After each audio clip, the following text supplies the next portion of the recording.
Hello guys, and welcome back to my channel. In today's video I'm going to be showing you how to care for your peace lily plant.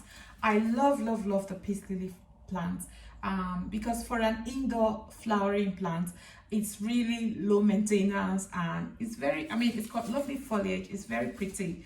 Like, I love that shade of green, and when the flowers bloom they're white, and white goes with anything. In fact, the interior of my house is all painted white. So I love peace lily, and in fact I love the name because it makes me feel calm.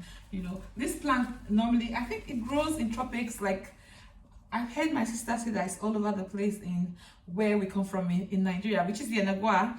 So I think if you live in Nigeria, you can grow this plant outdoors as well as grow it indoors, and it's a great plant for oxygen indoors. So let's have a look at how to care for your peace lily plants.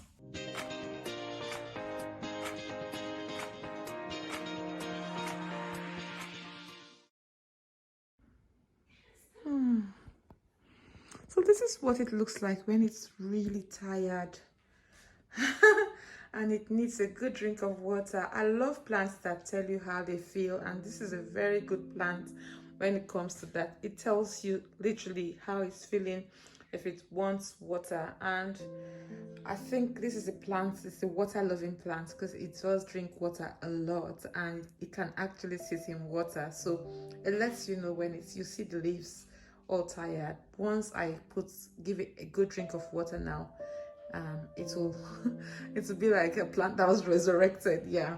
And of course you can see some of those yellows need to come down, and it's a little bit dusty if you look right there, and needs to be wiped down or like sprinkled. Can you see when I clean it? Can you see the shine when I clean it? So it needs to be wiped down. So yeah, that's what I wanted to share with you. I love a plant that tells you how it's feeling, its mood, because some plants don't talk. You just wake up one morning and they're dead. Like, so this is a good plant. I love my peace lily, and they're good oxygen generators. So they keep your room, the air circulating in your room, and they replenish the oxygen that you have within your home. So here's the same plant a day after, and you can see that it's like it had a lease of life. All it wanted was water. That's why it looked so frumpy, but now it's resurrected. So all we have to do now is just dress it up and put it back in the pot. I've got that pretty pot that goes with my room upstairs. I'm going to put it in that pot when I finish. If you're a gardener, whether you keep plants indoors or outdoors, you should always have a pair of scissors, because there's always something that you need to remove, like dead head or dead leaves, or like the full bloom that is finished doing its deed. Yeah, so you need to have one of these, and you need like one of these spray bottles to spray water, to sprinkle water, because like you don't want to put this with like heavy. So you want this to just be like mist on top of it when you sprinkle it. Yeah, you want it to just be like mist on top of it when you sprinkle it. And I'm just going to use this microfiber cloth as well to wipe it down when I finish misting it with the water. So that's what I'm going to do now. All we're doing now is the aesthetics, because this plant is a great oxygen releasing plant. So when it's in the bedroom with you, you don't have that stuffy smell, because it helps with the oxygen in your room. Yeah, especially during the winter months. So this is almost like raindrops now. And then all I have to do now is wipe it down. First thing, we have to get rid of this leaf that is done. Okay, and I think there's some other bits and bobs in there that I don't want that in there. And maybe I might take off some of the very big leaves as well, the ones that I feel don't work very well with the plant anymore. Yeah, so I think that one is yellowing a bit, so I might take that one off. Yeah, still looks pretty. I might take this one off as well. And I might take this one off to give it some more. Give the new one some. Look, this one looks a little bit rusty, and that one maybe needs to go. Yep.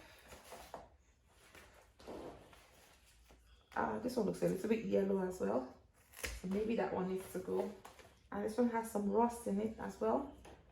Maybe this one needs to go. So it's looking much lighter now, because all of those leaves need water. Okay, so you want to keep the good ones so that it can send this energy into making flowers instead of leaves for you.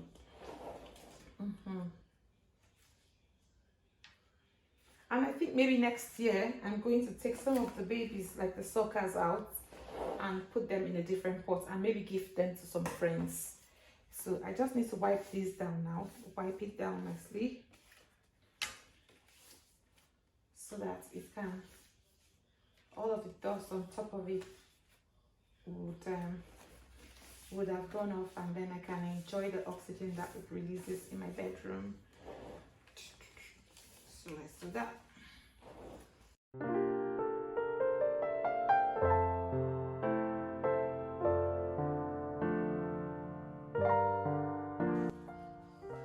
think it might be a plant that is native to somewhere tropical. Yeah, because I did hear from my sister, she did say that it grows back home a lot in Yenagoa. So I want to believe that it's because Yenagoa is tropical, like it's in Nigeria, so it's in the tropics. So I want to believe that it's native to the tropics. Yeah, you can see there's a little bit of burning on the edges there. That is telling you something as well. So we have to watch out for that. Is that maybe too much heat or too much sun or too much whatever? We have to watch out for those little signs that it gives. Yeah. So I think that is looking ready now. I can pop that back in and give it some more drink of water, because look, it's finished all of the ones that we put the other day. So I'm gonna get some more water for it.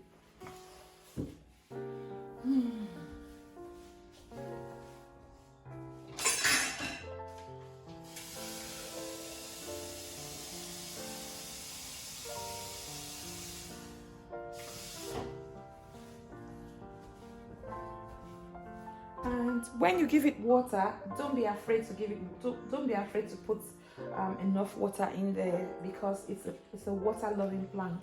It can actually sit in water. In fact, I'm going to do a video where I do a little gift for my friends, and I put peace lily in a little see-through glass jar with water in it, and I jazz it up a little bit and give it to my friends. So watch out for that video. Have you got this plant in your home? If you haven't, it's a great one to have amongst your indoor plant jungle. In your home jungle, it's a great plant to have. If you haven't got this plant at home, you may want to buy it and add to your home jungle, because it's great for oxygen, recommended by NASA. And also, if you have it, let's know in the comments how you look after it, so that we can get the conversation going in the comments about how we care for the plant. I'm going to end the video by giving you some key facts about the peace lily. Yeah, so that's where I'm going to end it. Thank you for watching. The peace lily, which is also known as spathiphylum, is a good choice if it can be kept out of direct sunlight in a room which is reasonably warm in winter.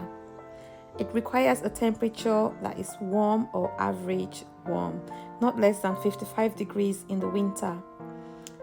It likes a semi-shaded area in summer, bright lights in winter, and strong light will damage the leaves. Yeah, so don't keep it directly in your windowsill or where it will get like really hot sunshine. It must be kept, the compost must be kept moist at all times, and watering should be reduced during the winter. You should mist the leaves frequently, like you saw me do.